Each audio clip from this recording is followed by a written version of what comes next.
Good morning. I hope you're enjoying the beginning of your weekend. I have one more day to work. Um, what's RT News this morning? They had a story at the end. They're talking about Andrew Cuomo. That's I believe he's the current governor of New York. He's facing some legal troubles. For one, he's being accused of harassment. I believe he touched a woman or he made her feel uncomfortable. I don't know the whole story there. Um, Being a perv. Basically being a perv to people that work for you, that work in your office, making them feel uncomfortable. That's bad, obviously on the head, because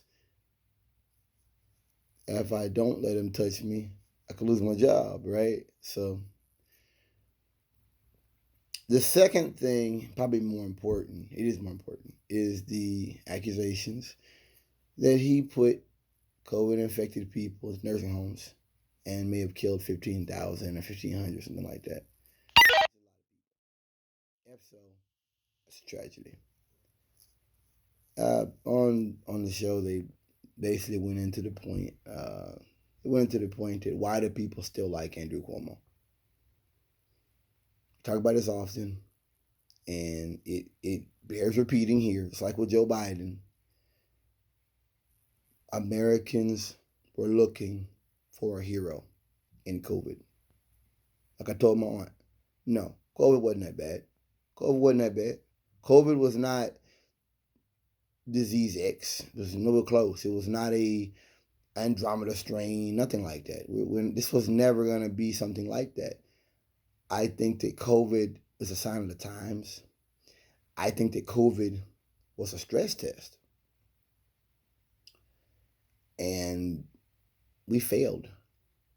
Guys, there's no doubt we failed. I mean, America failed. Trump failed. Mr. Cuomo failed.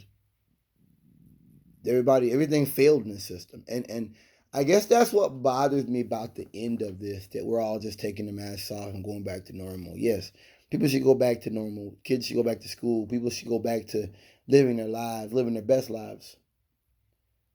But if we're going to ignore the fact that the U.S. government had nothing for its people when they needed it, then those lives were lost in vain. And I think it's important to remember that. The doctor, they tried to warn us about COVID. It was a SARS. He worked in the SARS epidemic, and he was arrested. He wound up catching COVID and dying. I had his picture on my tablet for a while. I felt in my heart as though we failed him. I really felt bad. I felt like he was like a whistleblower of sorts. He was a whistleblower because he was really threatened. Chinese government can really get you. This ain't no, you're under arrest. Yeah, put your right hand behind your back. Your right remain silent. No, Chinese government is something else. Yeah. You really got the sword of Damocles hanging over your head with those guys. CCP, they're dirty. Um, yeah, but I think that Cuomo and Trump had a little rivalry going. Because I remember at the time, people liked his press conferences, and I never watched them. I watched snippets here and there, but he said some things that sounded good. His press conferences were, I think, more liked than Trump's press conferences, and that's because he was straight talking. I could do that. He was straight talking. This is once again an example of how low Trump set the bar. That we have a president that comes out here and says, "No, well, masks should be up to personal choice. We don't need vaccines. We're gonna have a magic potion.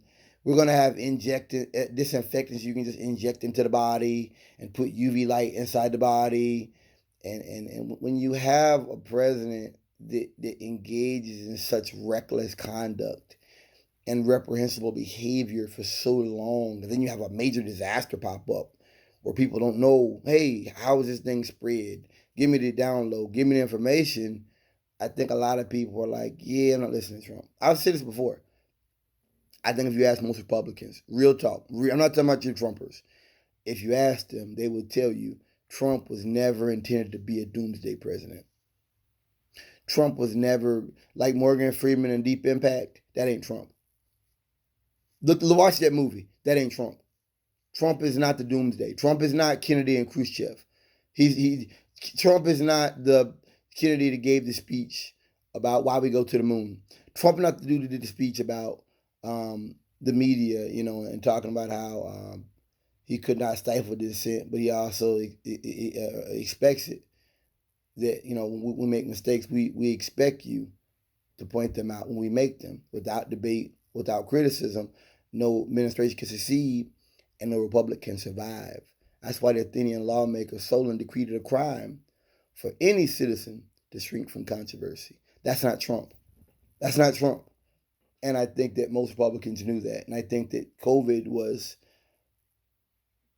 the reality. That was the bill came due. That was hey, if you're out here driving a car and your tire's messed up and people want you to keep driving it, that tire might blow, right?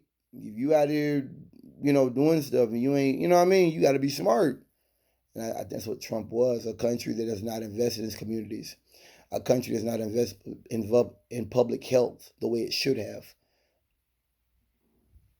Ran into COVID. I think that people are looking for a hero. I think that people are looking for a leader. I think people are looking for uh, just somebody that will take things seriously. And so they look to Cuomo. Like I said, and that's not about Cuomo being a leader. That's about you were seeing there with those press conferences. That was the beginning of people kind of saying in their heart, like, I don't like how Trump's handling this. That this COVID goes beyond politics. Stop fucking talking about China. Stop fucking attacking Chinese people. I'm scared. We're scared. What do we do? And I think that Cuomo was the guy that was like, hey, listen to me. You know. But once again, I don't think he's a hero. I didn't think he was a hero then. I mean, I just think once again this is an example of how the system failed us. We're talking about they're gonna probably have a bad flu thing this year. Everything I'm looking at saying, I looked at it yesterday. Everything I'm looking at saying that this H5N8 or whatever it's called was pretty bad. That this thing is especially deadly, but that it had not been spreading from human to human, and now they're finding it in people. This is how it starts. I don't think we'd handle it better. I think we handle it worse. I just think that for Republicans that they're willing to die for their idea of America, and I think that I don't know. I just think that COVID was a stress test, and we failed. The world's institutions, in large part, failed us. And if we don't understand and discern that, we don't comprehend the long-lasting ramifications of this failure, this utter failure to our people, we're doomed to repeat it. Thank you for listening.